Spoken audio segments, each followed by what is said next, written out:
बहन होगी तेरी या सिनेमाच्या टायटलमध्येच आपल्याला या सिनेमाच्या एकूण विषयाचा अंदाज येतो, त्या सिनेमाची जातकुळी कळते। या सिनेमात एका मित्राने दुसऱ्याला दिलेला अनाहूत सल्ला आणि त्याने दिलेला त्याला एक उत्तर असा एक निनावी संवाद आपल्याला ऐकू येतो। हे सारं आपल्याला सिनेमाच्या नावातच स्पष्ट होतं। राजकुमार राव आणि श्रुती हसन या कॉम्बिनेशनचा अंदाज कसा असेल याचं कुतूहल हा सिनेमा पाहताना निश्चित होतं।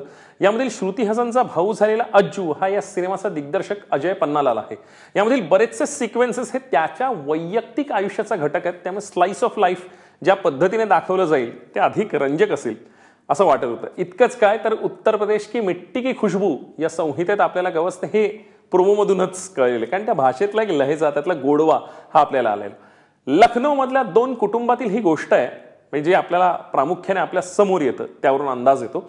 त्यामध्ये प्रामुख्याने गट्टू म्हणजे राजकुमार राव आणि बिन्नी म्हणजे श्रुती हसन हे आपल्या समोर येतात, दोन प्रमुख पात्र म्हणून। दोन्ही कुटुंब एकमेकांच्या सुखदुःखाचे सोबती आहेत, ऊन पावसाच्या आयुष्याच्या या खेळातील एकमेकांचे साथीदार आहेत। आता गट्टू पडलाय बिन्नीच्या प्रेमात, पण रूढी परंपरा यामुळे गट्टू काय बिन्नीकडे आपलं प्रेम व्यक्त करत नाही।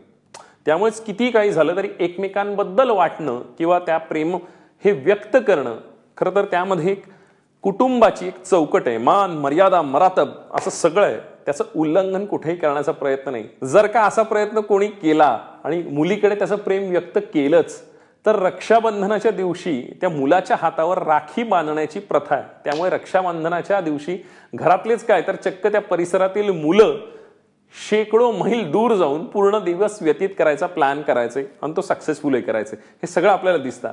आता या सगळ्या गोष्टींमुळे गट्टूची मात्र चांगलीच गोची झाली आहे। गट्टू फुल ऑन खट्टू झालाय, इसी सोच के बोझ का मारा है। गट्टू कुटुंब रूढी परंपरा यामध्ये अडकलाय आणि चक्क बाकीचे लोक आणि कुटुंबातील लोकही त्याला बिन्नीचा भाऊ म्हणूनच खरं तर ओळखतायत।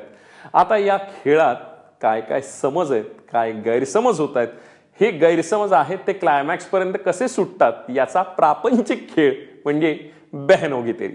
राजकुमार रावने फुल ऑन बॅटिंग केली आहे, त्याने या व्यक्तिरेखेत जान आणली आहे। लखनौ मधला मुलगा ज्याच्या खरं तर दिवसाची सुरुवात ही क्रिकेट आणि प्रेमाशिवाय होत नाही। राजकुमार रावने या सगळ्या प्रकरणात छोट्या छोट्या जागांमध्ये चांगलेच रंग भरलेत। या सगळ्यात अभ्यासात त्याचं मन लागत नाही हे वेगळं सांगण्याची आवश्यकता नाही, अशा प्रकारची व्यक्तिरेखा त्यांनी फारच प्रभावीपणे केली आहे। एकूणच कमीत कमी काळात स्वतःची अभिनेता म्हणून ओळख ठसवणारा असा राजकुमार राव इथे आपल्याला निश्चित ज्या पद्धतीचा कॉमिक अँगल आहे किंवा त्याचं टायमिंग आहे असणारा एक जो सेन्स आहे तो आपल्याला इथे जाणवतो। एक कसलेला अभिनेता या पद्धतीचे ऍक्शन रिॲक्शनचं गेम हे आपल्याला दिसतात। श्रुतीच्या बोलण्याच्या लहेजापासून ते अगदी ते उच्चारापर्यंत बऱ्याच गोष्टींची बोंब आहे। तिच्या कॅरेक्टरवर मेट्रो हँगओव्हर आहे आणि या सगळ्यामुळे मजा काहीशी कमी होते। तनु वेड्स मोनू मध्ये कंगनाने ज्या प्रकारचं गावातल्या गोरीचं कॅरेक्टर पकडलंय, तिची भाषा, तो लहेजा म्हणजे एकूणच असणारी देहबोली, या सगळ्या छोट्या छोट्या गोष्टींनी त्या व्यक्तिरेखेला एक वेगळा अंदाज दिलाय। तिने ज्या पद्धतीने रंग भरले होते त्या पद्धतीचा जो माहोल आहे तो श्रुतीने क्रिएट केलेला नाही। तिच्या एकूणच व्यक्तिमत्वाला असणारा स्नॉब लुक जो आहे तो इथे आपल्याला त्याची झलक मिळत राहते। खरं तर या सगळ्या गोष्टींची उणीव इथे प्रकर्षाने भासते आणि त्यामुळेच बऱ्याच दिवसांनी म्हणजे खरं तर बिन्नीचा भाऊ आणि ताऊ म्हणून रणजित आपल्या समोर येतो, मजा येते। पण काही अंशी म्हणजे गट्टूचे बाबा म्हणून आपल्या समोर येणारे दर्शन जरीवाला हे खूप लाऊड वाटतात।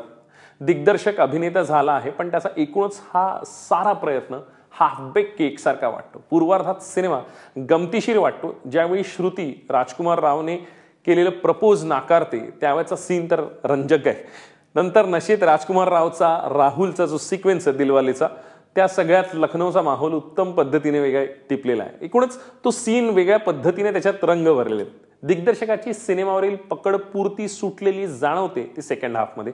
पूर्वार्धात जिथे वाटतं की सिनेमा रंगतदार होतो तिथे उत्तरार्धात मात्र हा सिनेमा कधी एकदा संपतोय असं झालेलं असतं। आता राजकुमार राव तिला कधी एकदा विचारतोय, त्याच्या मनातलं तिला सांगतोय असं आपल्याला होतं।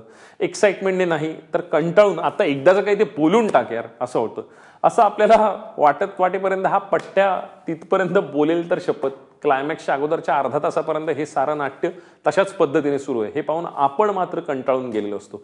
गुलशन ग्रोवर आणि रणजितची एंट्री होते तेव्हा या साऱ्या प्रकरणात रंगत येईल असं वाटतं, पण हे प्रकरण त्यापर्यंत हाताबाहेर गेलेलं असतं। या सगळ्या गोष्टीत म्हणजे लिखाणाच्या पातळीवर कुठेतरी त्यातले दुवे हे फसल्यामुळे त्यातली गंमत येते। का पाहावा? काही क्षण हसण्यासाठी मिळतात म्हणून. का टाळावा? जेवढे क्षण हसण्यासाठी मिळालेत त्यापेक्षा जास्त बोर होण्याचे सिक्वेन्सेस आहेत म्हणून. थोडक्यात काय, बोर करणारे आसू आणि मोजकेच हसू म्हणून बहनोगी तेरी या सिनेमाला मी देतोय 2.5 स्टार्स.